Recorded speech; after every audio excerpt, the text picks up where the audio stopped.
as the idea for the company came from a lunch with the CEO of Make-A-Wish Hawaii in 2014. Hoala moved Paubox to San Francisco in 2015, and by December celebrated the company's first 100 customers by giving away 100 families to be and 100 parents. Now we'll have Hoala begin with any opening remarks for them to share, and I believe he has a presentation. All right, thanks, Ellie. All right, well, hello, everyone. It's my distinct honor and privilege to spend time with you today and present. Like mentioned, Hoala Greevy. I'm the founder CEO of Paubox. I'll get into what we do in a minute. And I do have more than 50 slides and only 60 minutes, so let's get started. Are you gonna advance? Great, okay. That works? Okay, good. Okay, so easy one. Why me? I have 2 degrees and they're not engineering. Geography and social sciences, not exactly the hardest degrees to get in the world. So I was doing some reflecting over the past couple weeks as I prepared for this. And, I want to bring value to you folks. Our time is valuable. And it occurred to me a term which I'm going to share with you called the adjacent possible. Is anyone familiar with that term? Perfect. Okay, so this is a software conference I attended in 2017 in San Francisco. The speaker there with his hands up is Peter Gassner. He's the founder CEO of a software as a service company called Viva.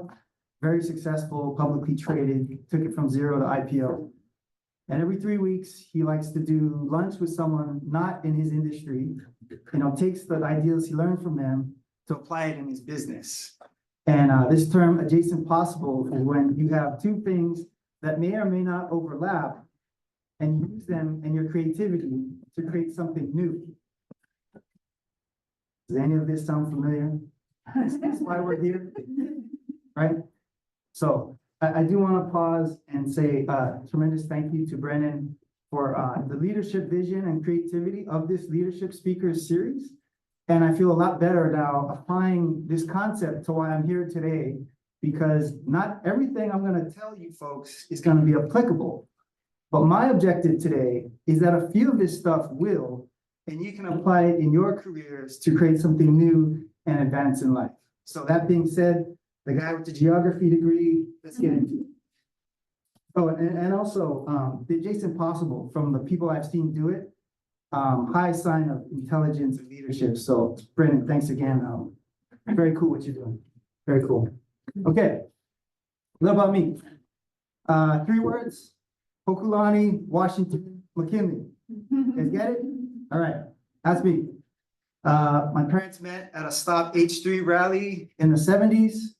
That's my mom in the Wilson Tunnel of the Town Lane, creatively cleaning up the Wilson Tunnel, avoiding rush hour traffic. Like I said, they met at a protest rally at Stop H3. That's my dad who took the photograph. He's been taking photographs for a long time. Black and white, majority. My mom is Hale Mansfield. She was a retired social worker from Parents and Children Together. She was there over 25 years. The office of Parents and Children Together is nestled in between the 2 towers of the KBT buildings, Kuwait Park Terrace, rough place. And that's my dad. That was a screenshot from him being on a PBS show with Leslie Wilcox a couple years ago.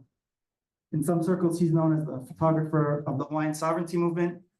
One of his favorite and the most volume of pictures is this person here. I'll ask Brennan not to answer this question. How many people know who this person is? Can you raise your hand? I see 3 hands. So less than half of the room. That person is responsible for the Center for Hawaiian Studies here at UH. That's Hanani K. Trask, well-known political activist, author, poet. Yeah, one of my dad's closest friends. My dad and I are working on a book about her. We're hoping to get done this year. 20 years ago, in 2004, my dad and her collaborated on a book called Ku'e. It's no longer in print. Her captions his photographs. That is one of his most famous photographs. That was taken at the 1993 rally at Iolani Palace to commemorate the 100-year overthrow of the Hawaiian monarchy, with explicit support from the US government when they aimed their battleship cannons at Iolani Palace to support the local Haole businessmen of the overthrow. So I think the timing is great, because if less than half the room here at UH doesn't recognize the person who founded Center for Hawaiian Studies, I think the timing is excellent to re-energize her story. And by the way, I was terrified of her when I was a kid. Absolutely terrified. This is my brother. He's a Downs kid. He's got the Pawbox shirt on. And that's my better half, Lisa. It's taken that last year at my mom's house in Ka'ava. He taught me patience, and my brother likes my wife more than me, which is fine. He's probably correct. All right. So, okay, here's how I got into software. So I went 1 year at Menlo, played some baseball. Then I transferred to Portland State in Oregon. And I did 1 year as a computer science major. And after a class, I was walking the hallway and there's a bulletin board, jobs, help wanted. And I saw this help wanted sign, and the scope of work was nearly identical to the prior week's homework assignment. I thought, oh man, this is too good to be true. Somebody's already called these folks. So anyway, I said, screw it, I'll call them. Called them up. Sure enough, I was the only one who saw it. And the guy was in a pinch. It was a payroll related function. He needed this program to do. And hey, for you folks that need to start your businesses, good, cheap, and fast. Pick any two. That's what I told him. So I charged the hell out of him. And I delivered that application to him the following week before his payroll. And we met at a Safeway parking lot across the street from campus. And this is a while ago now, right? So I popped the floppy disk in his laptop. He executes the program. It fixes his payroll program. He begrudgingly gives me a check. I think it was $1,000. It was 20 minutes of work. Like I said, it's the exact same thing as the homework assignment the next week, right? I said, oh my God, this is great. I keep doing this. So when I figured out computer science was going to take a very long time to graduate, I switched majors to something I enjoyed, geography. Again, very tough major. Then in 2001, after my first job out of college, working at Critical Path during the first boom, I worked there a couple of years. That was a very exciting time to be at an email company. Came home. My dad got sick, so I started a Linux consulting business. Nobody in Hawaii knew what Linux was. Maybe a few people know what it is today. Probably the most dumbest business to start, doing a consulting business that no one knows what you do. But I had a handful of clients, and at the time, they started asking me to solve a problem for them, and it was the same problem. They had these on-premise Microsoft Exchange server email servers for their corporate email, and they were getting hammered with virus and spam and just deluged, right? And I thought, well, shoot, I worked at an email company. I think I can do something about this. So sat down, pulled an all-nighter, which I kind of did last night, getting ready for this, right? And Pal Spam was born. And how I built Pal Spam, at the time, one of the leading ways to provide email security for an on-premise email server was an appliance that you buy, right? And one of the local entrepreneurs here at the time was pitching his own appliance, which I thought was an inferior solution. Never really did work, by the way. And but the other ones on the mainland, like Barracuda, for example, I knew I couldn't compete on hardware because I'm in Hawaii, right? I'll get smoked dealing with hardware shipping. The cost of goods is crazy. Another solution was, hey, have each person download a little helper application that will integrate into the Microsoft Outlook application on the desktop, and you can control your spam filtering settings there. I thought, well, it's just me. I'm going to get smoked on that approach too. What if I looked at it a different way? Say, hey, you know what? If you have your own domain name, like you folks do, hawaii.edu, well, there's a DNS record out there that tells the rest of the internet that when it's sending an email to your domain, how to route that email. It's called an MX record, mail exchange record. So I thought, all right, that sounds good. I'll take over the MX record of my customer's domain name, have them route their email through servers I set up, And then I'll filter all that crap before it gets to their on-premise Exchange server. And I racked the server in a data center on Bishop Street, and I had my first customer pretty quickly. And then I got another customer, and it was a little larger customer, Architects Hawaii. And they say, wait a minute, you only got one server? What if your stuff goes down? So I said, all right, pulled another all-nighter, spun up another server. Now we've got a little cluster, very liberal use of that word. It's only 2 servers. And he said, fine, you got more than one server? We're good. And I didn't know it at the time because I just felt it was the right thing to do. But this was probably Hawaii's first SaaS company, first cloud company. This is 2003 or 4 now. And I didn't even know what I was, those terms existed at the time, barely. I didn't know what they were until years later. It just made the most sense to me. And I think there's some parallels to what we're doing now. So this is one of your prior speakers, right? Walter Dodds. I met him at a business function, went to a lot of those, I still do. And I said, hey, Walter, I could use some help being an advisor. He had printed an article in the Pacific Business News earlier that year saying he was stepping down from being CEO of the First Hawaiian Bank and he'd like to serve as an advisory role for entrepreneurs. I said, oh, that's it. That's my in. So eventually I got through, and that was called Spam. So that was an exciting time to run a business, learned a lot of stuff, made a lot of mistakes. Obviously, that's what happens when you start a business. And then fast forward to quite some time later, I had lunch with one of our customers. Next slide, please. And this was at a place in Chinatown. And this is Sienna Austin Hunt. This is not the lunch. This is one of the lunches. And she was CEO of the Make-A-Wish Foundation of Hawaii at the time. And she explained a business problem to me over lunch. And I thought I could do something about it. And then it kept bugging me. And then I pulled an all-nighter and boom, Powerbox is born. So for me anyway, not the best long-term maybe, but that's how I get stuff done. I pull all-nighters. And then Powerbox was born. And we had our first paying customer. And that was really a special time. And then we started getting these inbound leads. Because what the problem Make-A-Wish had was they grant a lot of wishes. At the time, they were doing the most volume of wishes granted of any chapter in the country. So there's a lot of information flying around. You're dealing with sick kids, credit cards, medical conditions, etc. So there's this federal regulation called HIPAA, which deals with healthcare. It applies to all 50 states because it's federal, and it has a lot of fines for non-compliance. So from a business perspective, it's kind of appealing because there's actual teeth to the compliance, which makes people have to pay attention to it. So I started getting inbound leads to present this new way of sending encrypted email.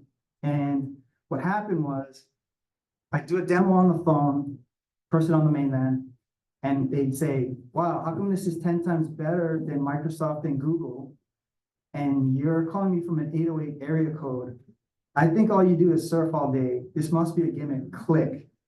And by the 4th or 5th time, I knew what needed to happen. Next slide, please. So for those of you starting a business out there, here's what's known as a blurb. Now you can see where you can plug in your own name and objectives. But this is a way, a blurb, that you can explain your business in less than 60 seconds to an elevator, to someone in an elevator, right? So we're for healthcare organizations seeking to remove friction, right? We're cloud-based. We provide a seamless experience for recipients and senders. And unlike everyone else out there who makes you log into a portal, I'm sure you folks have seen it. It's very frustrating. And I'll have a little demo of that later today. We deliver it straight to inbox, completely seamless. In fact, you don't even know what's happening. So that's our blurb. That's what we do. We started in 2015. That's when we launched. And I quickly moved as fast as I could the business to San Francisco because I thought, hey, it's Uber, Dropbox, Airbnb, Lyft. Everyone knows what San Francisco is. If I'm getting hammered on the pedigree or the bad reputation of being in Hawaii and running a software business, I'm gonna be where we get taken seriously. So that's what we did. Next slide, please. When I first met Rick, I was still here, and he immediately understood it. and he wanted to be a part of it. He was working at Goodwill at the time doing marketing. He's a UH MBA, by the way, so proud alumni. This is him on his birthday working with me while we're trying to fundraise. So that's why I like this picture. A guy didn't even take his birthday off to help me fundraise. And so I said, great, you want to be a part of it? We don't have any money, can't pay you. He said, no problem. I'll work for equity. I'll stay at my day job, grow the business, and hopefully it'll make enough. You can hire me full time. Perfect. Let's go. So Rick stayed behind. I moved to San Francisco. Next slide, please. This is 2015. And yeah, this is our would you have invested slide here. So I recruited 2 folks to help me in San Francisco. This is at our first office in December 2015. We had just crossed 100 customers, and we wanted to do something to give back to show our gratefulness for being taken seriously. I will never forget that. And so the guy on the left with this is Greg Hoffman. He's an economics graduate from UH Manoa. The guy on the right, Fong, I met him at a networking event. Like I said, I go to a lot of network events. You got to pound the pavement. And so that's us celebrating 100 customers within our first year of business. Next slide, please. Now, when you're in tech, there's a lot of overhead and there's a lot of risk. So a lot of people like to defer the risk by fundraising, right? Seed round, Series A, etc. And if you read up on it, in tech anyway, most people like to say, oh man, I had it really rough. I had to get 100 no's before we closed our first round of funding. Man, I smoked those guys. We got over 300 no's. We were so bad at it. I wanted to show this picture to you folks. This is on the home page above the fold image of the Band of Angels in Silicon Valley, a very reputable angel investing group where they get a bunch of high net worth individuals to look at deal flow. This is a very important aspect of the startup economy where you got to get friends, family, and angel investors to help you get through the early days. They all said no, 100, all no's. And that's not even part of the 300 no's. I'm only counting the 6 that reached out to me. So there's more like 400 no's, right? 400. And I was on their homepage, I don't remember why. And I looked at that image, I go, man, that looks familiar. It's like, wait, that's me. Next slide, please. That's my stack. Value proposition, go back, please. Value proposition, holy crap. The guy who said no to is on their homepage. That's how bad at fundraising we are. My God. That's me. I just thought that was really fun. So anyway, that email was what I used in the deck. That shows the seamless nature of our solution, right? There's a little footer at the bottom letting you know diligence was taken to encrypt the email in transit. In healthcare, it's very badly broken. It mostly runs on fax machine to this day. So yeah, that was July of 2015 that we launched, that was part of my deck. Next slide, please. All right, so our mission here at Powbox is to become the market leader for HIPAA compliant communication. So if we're talking about leadership, I think best value I can do going forward in this presentation is to talk to you about how we're going to get there. Next slide, please. Right. So this is how we're going to get there. We have documented a series of 8 principles and concepts that we care intensely about, and that we believe if we adhere to these principles, we're going to reach our definition of market leader for HIPAA compliant communication. Now, by the way, the fax machine remains the dominant form of infrastructure to this day in U.S. healthcare, which kind of works out pretty good for us because it's a thing everyone loves to hate, and it's not a company, it's just an object, right? So that's a good enemy to have if you're starting a company and you want something to chase against. This is some of our staff at a recent conference, trade show thing. Okay, next slide, please. All right, so here's the Powbox Foundation. This is us, as previously mentioned. We wanted to give thanks to San Francisco in 2015 for our first 100 customers. So that is a big deal to us, giving back in our own way as best we can. And I did some homework to the homeless people outside our office. This is near a BART stop on a Mission 16 BART stop in San Francisco, kind of a exciting place, if you will. And people need socks in the winter, so we gave away 100 pairs of socks and 100 span musubi. Most people didn't know what it was. That's fine. All right, next. All right, so at the top of the list, if you've been listening to what I've been saying, customer feedback from the time I was in college, that person had a problem. Then PAL spam, customer has a problem. PAL box, same thing. We are maniacally driven to build only things our customers ask for. It drives our roadmap of what to build and when. It is very easy to build things you think your investors will like or your staff will like. No way. It goes through me and it's got to be customer feedback. On the homepage of our website, I want to make sure everyone knows how customer feedback centric we are. That's one of our customers, Tony Cox in Florida. We want our entire website, never mind Getty Images and Shutterstock. I want our stock photos to be of our own customers. That's how important it is to us. Next slide, please. All right, big ideas, Matt. This is me presenting to some dental industry insurance executives, Delta Dental, in Chicago a couple years back about some stuff we were building. Actually, we were fundraising too at the time. They all said no as well. Amazing, right? Okay. Now, what I mean by big ideas, right?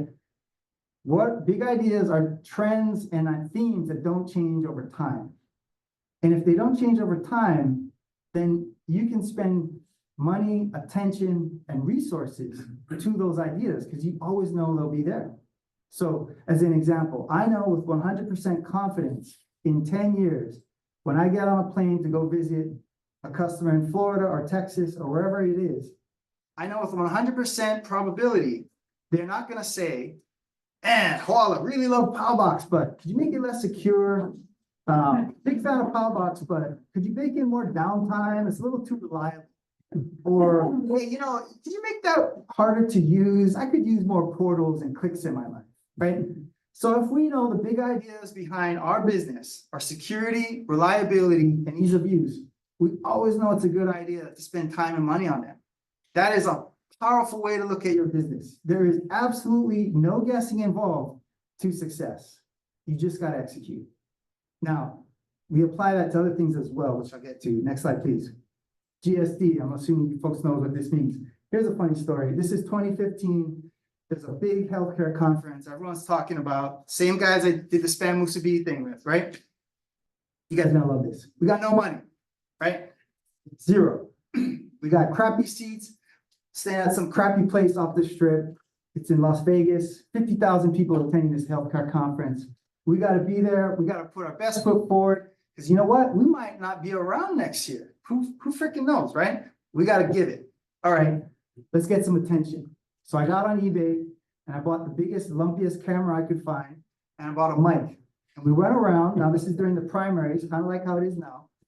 And I thought, you know what? Let's make the internet great again. And I'll wear a red tie and put my finger up like this. Let's do a stunt to get some attention. Because you know what? You can't afford a booth. What are you, crazy? Those are $50,000. No way, man. You see that booth in the background? There's a staircase. They were building 2-story booths there. You know, freaking building permits, some of these guys, man. We don't got money for that. We're staying in that crappy middle seats with the seats that don't recline back just to get there, man. So it's all right. Let's do a little marketing stunt here. Let's get shit done, right? All right. So Greg Hoffman there in the middle. He ran his fraternity here at UH, Teak. So he got in touch with his Teak brothers and said, hey, look, this conference we want to go to, they have heavily discounted lanyards, access badge, if you're a student, but you got to upload your course schedule to prove it. So we Venmoed his buddies $100 or whatever it is for a keg of beer, and they uploaded their course schedule. And so I got the real badge with my actual real name on it. That was $800. Those guys got it for $150. And it turned out to be very awkward when you're trying to do business and the name on your lanyard is not you. You try to explain, well, yeah, so it worked out for a year, but we just started flipping the lanyard over. So by the way, that mic, no batteries, not live, nothing. That camera, no batteries, nothing, zero, zilch. I asked Fong to wear a backpack to make it look like he could swap out batteries and film here, make it look more authentic. Hey, don't wear a collared shirt. You gotta look like you're the film guy. Wear a t-shirt. Hey, people bought, man. We got attention. GSD. Next slide, please. All right. So we live in a caste system here in Hawaii, in my opinion. And the caste system is a question we ask each other all the time. What high school you in, right? So to a large degree of statistical accuracy, your outcome in life, especially your financial outcome in life, is predicated on whether you went to a public school or private school. I already told you I'm a proud McKinley grad, so you know where I line up. Then when I get to the mainland, there's another caste system in Silicon Valley. It's what college did you go to? Specifically, did you go to Stanford, MIT, or any of the Ivies? Because if you didn't, well, I don't know if I want to give you money as a startup. You see why I got 300 no's? We don't pattern match for shit. I'm just a total outlier, right? From Hawaii, how is this? This feels like a gimmick. You didn't go to Ivy, forget it. No, next. Hey, we just got to work harder. We got to read more. We got to write more. Everything's got to be more. And, you know, I was watching some videos of this leadership series to get prepared. And I was watching the Sue Shin series, yeah? I'm like, oh, I didn't know she went to McKinley. So I said, okay, I'm going to wait for it. And sure enough, precisely 30 minutes into her presentation, what did she say? I worked my butt off. And that's the mark. You do the homework. Public school, nothing's given. You got to go earn that shit. Next slide, please. Honesty and trust. So this is important to us. In 2021, we had an outage. Not great. Our customers were very upset. They depend on email.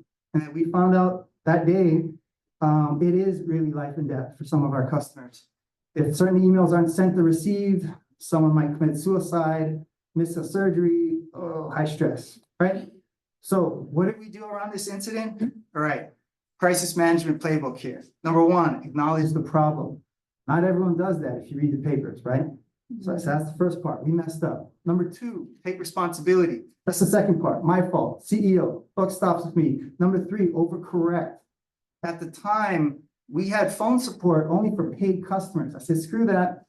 We're going to have phone support by US citizens in America. All customers, here's the number, very easy to find, one click on our website. You can call us anytime. We'll create a status page. If the system's down, you will immediately know it on a status page. Turned out to work out pretty well. But we have to be straight up with that, because if you lose the customer's trust, you're done. Next slide, please. Data driven. So if you ever start a company, put a map on your in your office. You can see how crappy our office is. You see that yellow power cord? That's what powered our laptops, because we were leasing from another nonprofit. So we were just leasing 2 desks. Anyway, so we put the map up. Every time we get a customer, we get a pin. And I said, wow, there's a lot of people on the East Coast here. So we looked it up. 47% of the population lives in the Eastern time zone. So, okay, well, it's a little easier living in California, dealing with a 3-hour time zone. I've done a 6-hour time zone. Being here, it's tough. We track everything in the business, because how can you improve if you're not measuring it? So we do our best to be data driven. We track customer satisfaction, customer sentiment, things that'll be indicative of whether someone's going to leave us or buy more, etc. So we do our best to be data driven here. Next slide. And then here's the last one, leaders, not followers. This may be a bit unconventional in Silicon Valley, but it's leaders like Walter Dodds that, to me, struck it home. The leader always gets back, right? If we look at our local community, the mark of the leader is the leader giving back. And to me, beach cleanups, I like those. So we had a company retreat a couple of years ago. We went and cleaned up Magic Island. Yeah, that's a big deal to us. The mark of the leader, that's certainly one. At least it is to me, right? Okay, next slide, please. Then going back to my college, for reasons unknown to this day, I got a scholarship for college, federal funds administered through Kamehameha schools. It was a very generous scholarship. I graduated with almost no debt. And that scholarship no longer exists. It's gone. So during Box's journey in 2019, I thought it was incumbent upon myself to do something about it. So I launched the we launched the Box Kahikina Scholarship. So the primary objective is to encourage Native Hawaiians to pursue careers in STEM or tech in general. To the best of my knowledge, there's 3 Native Hawaiian tech CEOs on the planet, and you got 1/3 of them in the room with you today, right? There should be more. There has to be more. I refuse to accept that. That is not my reality. And someday, people in this slide and others, they'll be there, and I'd like to help them be a part of it. Not all of them, but those that choose it, we would like to support that. The scholarship is recurring in nature, $1,000 a year to the student every year until they graduate. We started out, next slide, please, with one person, Nick Wong, in 2019. This was in the room when I was interviewing him about details of the scholarship, and he didn't even know it. I was asking him questions like, well, hey, don't you think a scholarship should be recurring if your school is recurring? Like, what's the use of $5,000 in year 1 when it disappears in year 2? It's like, oh yeah, that makes a lot of sense. So I kind of designed it around him. So one recipient in 2019. Now it's recurring now. So our cost to fuel the scholarship until they graduate, they keep growing with each new class. Next slide, please. Then we tripled in 2020. This is during the pandemic. So we went from 1 to 4. Now we got 4 ongoing commitments. Next slide, please. 21. Scaled up again, went to 9. Might recognize some people in there. Right? With the haku on. Okay. Then 22. We were having some growth issues in 2022. This thing kind of became its own thing, and I couldn't keep up with it. So we didn't have a nice image of all the recipients. I spent hours trying to find it last night. It's just not there. So just some screenshots from our website. Here's 3. Here's another 3. Interesting story about Brian over here. He's at my alma mater, Maui High grad. And he attended one of our networking events, which I'll get into a couple months ago. And he told me his mission is to rebuild Maui, architecture degree major. Man, I want to be a part of that. Wouldn't you? Next one. Here's 2 more. Let's go on to the next class. And then by now, we figured out, man, it takes so long to get these headshots from these students. Jeez. So then we just do text. So that's the 10. So we're now up to 32 concurrent recipients. 3 have graduated. I intended to be a lifetime scholarship. And next slide, please. And here's what I mean by that. In 2020, I got together with lunch with 2 of our 4 recipients at the time. And I was like, hey, I'm gonna talk to these people like they're my customers, which I don't mean in a pejorative, right? But hey, give me your feedback. How can we get better? And so it came out of there that the 2 big ideas, which are similar to the trends that don't change over the time from Box, right? 2 big ideas behind the scholarship: financial aid and access. Right now, specifically, it's access to my network, right? So what do I mean by that? 5, 10 years from now, I know with absolute certainty, people like this are not going to come up to me and say, oh man, I really love that Box Kahikina scholarship, but now I'm good on financial aid. I could use less, right? Or now I'm good. I'm all set. I don't need access to your network. I met everyone I need to meet. No way, right? So those are the 2 big ideas.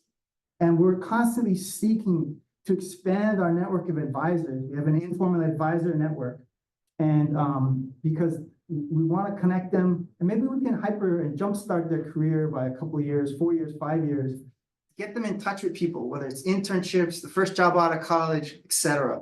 So that came out of just that thing right there. I mean, it doesn't even look like anything.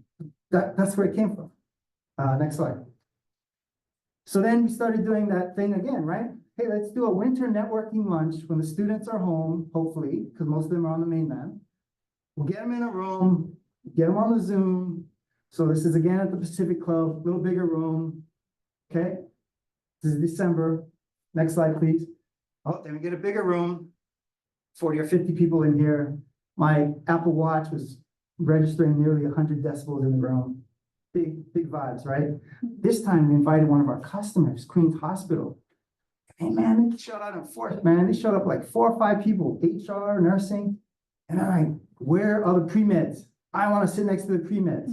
I can't believe you didn't invite our competitors. Thank you very much. We want access to these people. Wow, it's impossible, right? Customers are like, oh, Halox is cool. Look at this talent pipeline out of this scholarship we created. Next slide, please. Then we got up to 90, possibly 100 people this past December. Got an even bigger room, civic room. So again, just something new, spins out of something. This time we invited all of our customers, all of our advisors, and who knows what'll spin out of that. Next slide, please. All right, looking ahead. My dad's getting older. I'm often here like I am on this trip. Let's keep an eye on him. Like I said, I pulled an all-nighter last night. So that is really 3 days ago, that screenshot. This is an actual message from the Microsoft 365 encrypted email solution. You've probably seen it before. This is happening right now, to this day in healthcare. Microsoft just crossed the $3 trillion market cap mark. Only one other company's ever done that. That's Apple. $3 trillion company, and that's what the competition looks like. So step one, you get an email like that. What is going on? I don't know. Next slide. Step two, oh, great. Now I open up a browser. Oh, God. Okay, next slide. Oh, again? What is going on? Next slide. Oh my God, 8 digits? You really need 8 digits? I gotta go copy paste this? There's no button I can click? Oh, next slide. Oh, okay, there I am again. Back in the browser, which by the way, it takes like 30 seconds to load the page. I timed it, by the way. Next slide. And then in the end, I get the attachment. This happened 3 days ago. 6 steps, 77 seconds. And that was on a desktop. Can you imagine doing that on your phone? You wouldn't read it. That's the answer. That is the nature of healthcare and communication to this day. Tremendous opportunity in front of us. We got to keep executing. We crossed 5,000 customers last year. We'll hit 6,000 in a couple months. We have customers in all 50 states.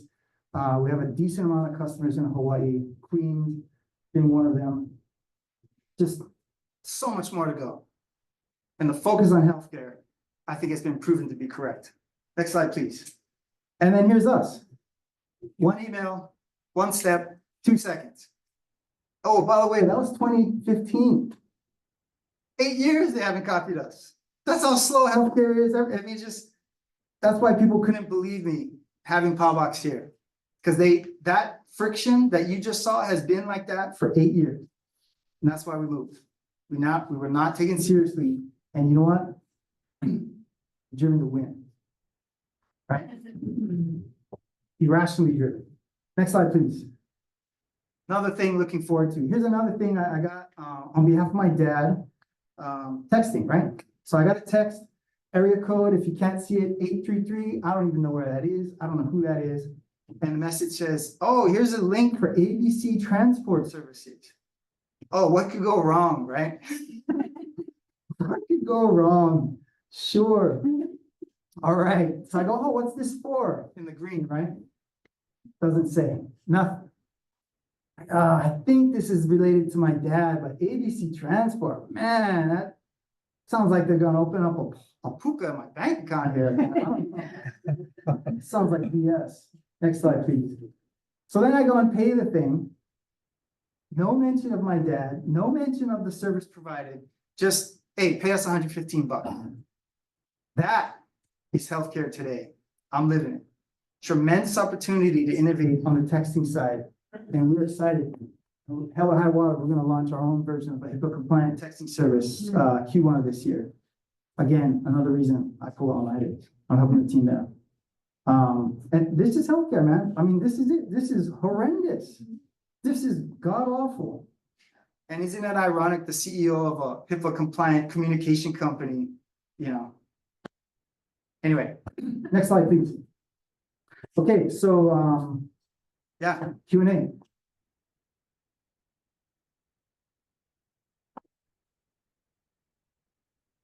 Thank you very much, Hoala. So Josh and I will start off the Q&A for you. wanted to first ask about your Paulbox Kahikina Scholarship for Native Hawaiian college students studying STEM disciplines. So what really drove you to do this? And can you talk a little bit about how you got it all started? Yeah, so I got the scholarship in college. I'm a 3.2 GPA. It was not cool to be smart at McKinley. You're just asking for a fight. That's stupid. I tested to an AP class freshman year, bombed the class, so I get to a regular class sophomore year. Then they trick me and go, oh no, here's an exam, nothing to it, just do your best. Oh, back in AP junior year, grades, I don't know. So I was like, oh man, this scholarship I got no longer exists. I looked around, there is no scholarship for Native Hawaiians. If you're talking about where the school doesn't matter, it doesn't exist. This is the only one on the planet, to my knowledge, where you can be any student anywhere, as long as you're Hawaiian pursuing STEM. And we thought it could be some good job pipeline for us because we were constantly starved for software engineers. But it's since evolved, and it seems to me like, now I'll give you an example. The 2020 census indicated 1.4 million Hawaiians on the planet, of which more than half now live on the mainland. I'm one of them, right? Okay, so, sorry, I'm mistaken. Nearly a million Hawaiians, 1.4 million people in Hawaii. Got that wrong. If you divide the remaining Hawaiians by 1.4 million, you come up with about 23% of the population here, Native Hawaiian. Okay, who in this room pursuing engineering is Native Hawaiian? Right. So, in my opinion, is it 23% of the student body pursuing STEM careers? Or is it the square root? Right? The square root of 25 is 5. Square root of 23 is 4 and change.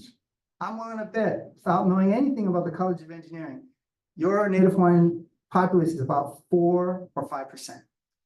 I want to do something about that. And you know, the same thing holds true in the School of Medicine, Johnny Burns. In fact, one of our scholarship applicants participated in a survey where they queried the UH John Burns Medicine, and it came in at 4%. One of our customers is Hawaii Dental Service. I'm good friends with the CEO, Diane Paloma. Does that ring a bell? She's on your site. I say, hey, Diane, hey, how many of your dentists Hawaiian? Oh my God, it's even lower than that. Maybe we can do something about that. So that's why I did it. I mean, how is it there's only 3 Hawaiian CEOs on the planet, tech CEOs? That's crazy. Look at the amount of CEOs on Bishop Street.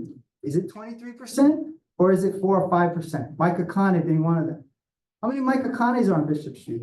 I think it's 4 or 5%. Can we do something about that? Yeah, I want to do something about that.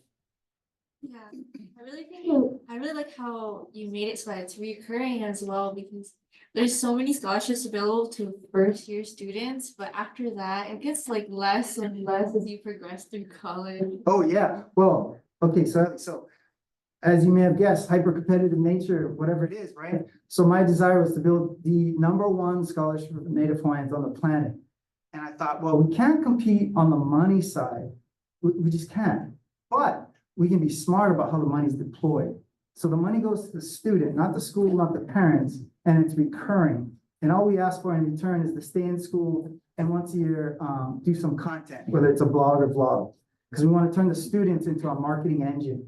Because I think a lot of scholarships go underutilized because nobody knows about the scholarship. They just kind of fade away. So to me, the recurring nature, hey, if you want to start your own business with that $1,000, go for it, man. I don't care what you spend on. We're all adults here, right? So yeah, that to me, the recurring nature and to the student, I think provides the greatest amount of leverage relative to the amount of money we can deploy. So that's why we did it. Yeah, it sounds like a really amazing opportunity for these students. Hopefully some of you will accept all years, not just freshmen.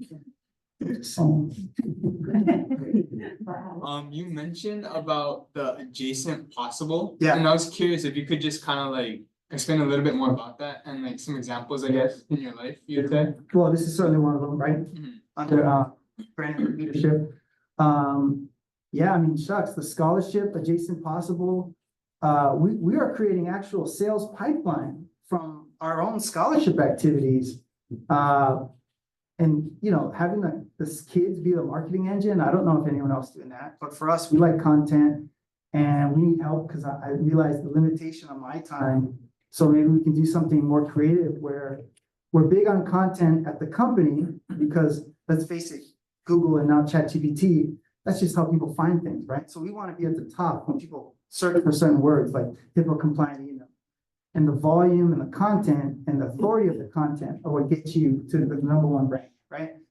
So we took that content desire, that everlasting need, and then we merged it with our scholarship, which I think is the right thing to do. And again, demonstrates our point of becoming the market leader, giving back. And then it turns into this thing where there's 100 people in the room in December, and I don't know what's going to spin out of it. Looking forward to seeing where it goes. So it's just taking two things that may or may not overlap, and then pairing them up, and then seeing something new happen. And they've even, if you read up on it, they've even applied it to how species evolve, where the two species in nature will kind of meet up, and then something new will spin out. So there's some evolutionary theory to that as well. Yeah. Dean Morioka has said that you are an amazing host and facilitator at your events where you host your scholarship recipients with other community and business leaders in Hawaii, and making those connections for Hawaii's next generation is so important to you. Can you explain where that kind of passion comes from? What is it that drives you to mentor your recipients, and are you naturally like an outgoing kind of person? So today, my primary objective was to provide you folks value of what I think it is, which is, you know, adjacent possible. That night in the room, my primary objective was to connect the students. Again, the big idea is being the network, right?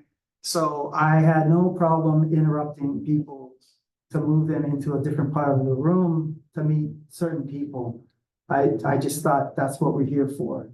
And yeah, I think you know, am I the best salesperson in the world? Certainly not. Am I the best software engineer in the world? Oh my God, no, not even close. But when you merge the two, oh, that's something. Well, that's something unique, right? Being a sole founder in a tech business is very unusual. And so to get to the point, which I think I kind of forgot. Yeah, it just pays off to be outgoing. And if you have a technical mindset as well, yeah. So I'm not the best at either, but you combine the both two and hey, watch out. Yeah, making connections is really important for no matter what you want to do. So it's really cool that you're able to like take these two like big parts of your life and kind of put it to what you're passionate about. Yeah, who knows where to go. Back to Brian Pontanilla, the guy from Maui who wanted to rebuild Lahaina.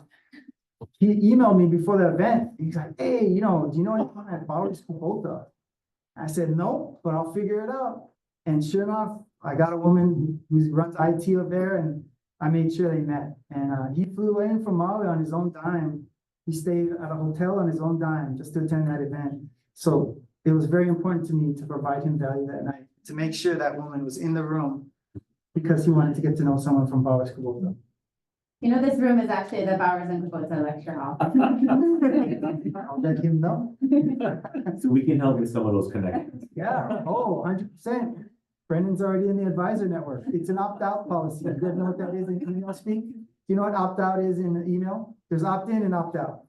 Opt-out is, hey, you're in until you tell me you're out. That's opt-out. So Brendan's in the advisor network.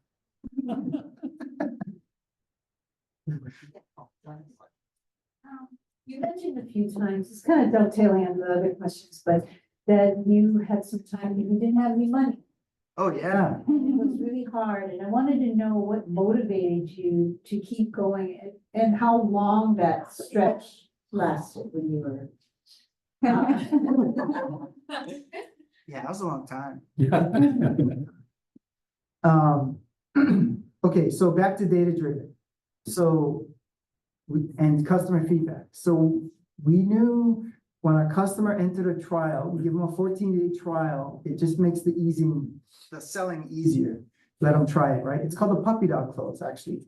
So it's a classic sales strategy if your type of business supports it. So the puppy dog clothes is, you go to the pet store, you go, oh my God, what a cute puppy, but $2,000, I don't know. And what does the owner say? Oh, take it home for the weekend. If you don't like it, just bring it back. Puppy dog clothes, classic trial technique. So we knew during the trial, from keeping in touch with our customers and keeping metrics, that they really liked the product. It really provided benefit. And we have another metric called the Net Promoter Score, which is the customer sentiment. Track that obsessively. And so we knew from the data, this was a thing. Like, this was very important. But we also knew that nobody wanted to give us money. We don't pattern match at all. But if you look at the software as a service subscription model, Netflix being an easy example, right? You pay X dollars a month for a service and you renew every month. Well, we looked at that and we said, you know what? Why don't we charge annual upfront? So you pay upfront for the entire 12-month service. We get the cash upfront, keeps the lights on. And then we started looking and we got exposed to this idea of a multi-year agreement. And again, this is software, high margins. You can afford to do this kind of stuff. Classic strategy here. We get a customer on the phone, inbound lead. We tell them the price for 50 users, whatever it is. And they go, oh, are you crazy? No way I'm going to buy that. You say, fine, how about this? We'll give you a 2-year subscription with a 20% discount, or you can do a 3-year subscription with a 30-year discount. Now, any savvy business owner is going to look at that 30% discount over 3 years. That's a year for free. Of course, they're going to go with the 3-year discount. It's a massive discount, but pay it all up front. Now the guy who just complained on the price is giving us 2 to 3 times more of the money because we gave him 30% discount. I tell you what, that kept the lights on, man. So we use customer financing to keep the lights on. And we've dialed back the discounts because when you get a little larger, those numbers get a little out of control. But that's a strategy there where, just like business 101, you finance the business to your customers. We just had to get a little creative about it because we had no choice. One story we learned, at Google, we learned that if you have something to say, go for a walk. So my head of finance took me for a walk around the building at our co-working space in San Francisco, 2017. And oh man, what's he got on his mind? And he offered to resign. And he goes, hey, we're not going to make payroll. So to save the company, I'll quit today to save the company. And I'm going, wait, we meet every 2 weeks to talk about finance and accounts receivable and payable. How do I not know that? I was like, dude, there's no way I'm taking your resignation today. You're one of the most key players of our company. We're going to figure it out. And yeah, we figured it out. No, I denied his resignation. And yeah, so there's highs and lows to being an entrepreneur. Today, to me, this is a high. I mean, I'm talking to you folks. What? That's amazing. And that's one of the lows. And that wasn't until we closed our Series A round during the pandemic that it took some pressure off us. That was a more formal offering from a venture capital investor, and we have a great relationship with them. But yeah, it continues to this day. In fact, I think there's going to be a tremendous opportunity for us this year because of the macro conditions for our competitors. There'll be some stuff happening. Yeah, it's very obvious to me. See, what happens is when zero interest rates are low or zero interest rate policy, zero, then you can afford to enter hyper growth, raise a bunch of money to grow the business, be deeply in the red, but you're trying to grow at all costs. But the flip side of that is when interest rates suddenly go up and that expense burden to service the debt goes up, this also applies to the limited partners of a venture capital fund. They're not going to want to give you more money anymore. They only want to put money into the winners. And so we see, we see some opportunity there. We have a strong balance sheet. We'll be fine. But I think some of our competitors won't be so lucky. So we'll see what happens. Kind of a tangent. You hear this phrase fail fast all the time. Yeah. It's always counterintuitive.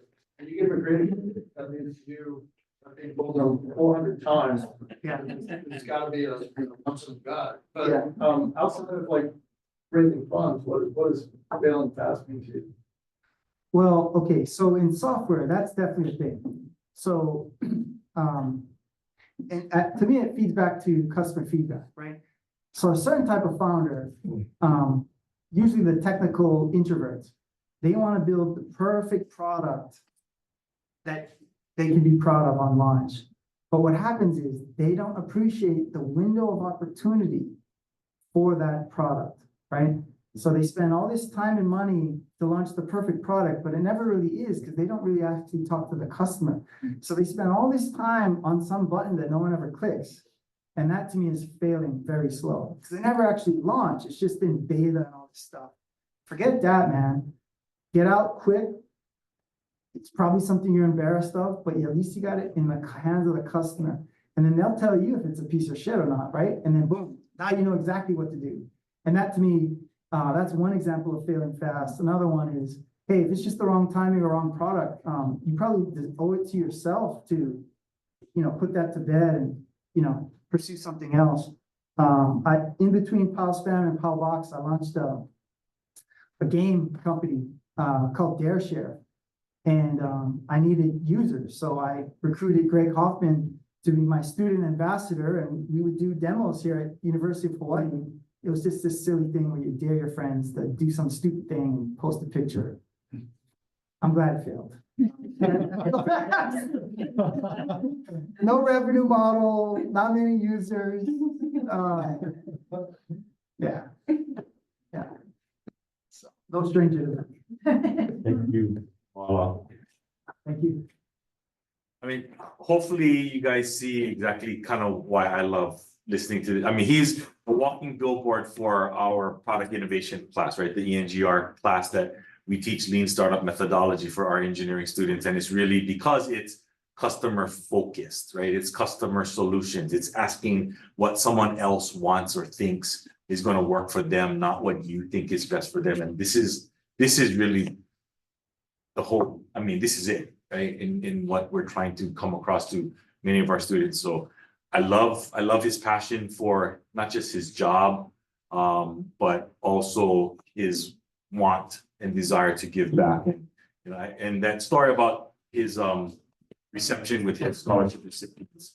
I was fortunate to get invited to his last one, and just seeing him walk around the room, literally grabbing his scholarship recipients, taking them from one conversation to another, introducing them, knowing their entire history for every one of his scholarship recipients, and then introducing him to those industry partners that's a part of his network. It was just amazing. And that's how you're really passing it forward, right? You're passing it on to the next, and you're helping uplift those who you want to succeed. And so I appreciate what he does for the younger students, and this, hopefully this story kind of resonates. So I appreciate everything that you said today. Well, I was enjoying it back there. Thank you very much. So again, everyone, mahalo for participating, listening in the College of Engineering Leadership Seminar Series, sponsored by the Hayashida Ohana. Our next, who is our next? Rich Wacker. Rich Wacker. Thank you. So our next speaker in February, actually March 1st is going to be Rich Wacker, our former CEO of American Savings Bank, another fantastic speaker, engineer who transitioned to a different form of career. So hope you guys are open to joining us again. So thank you, and see you next month. Great week.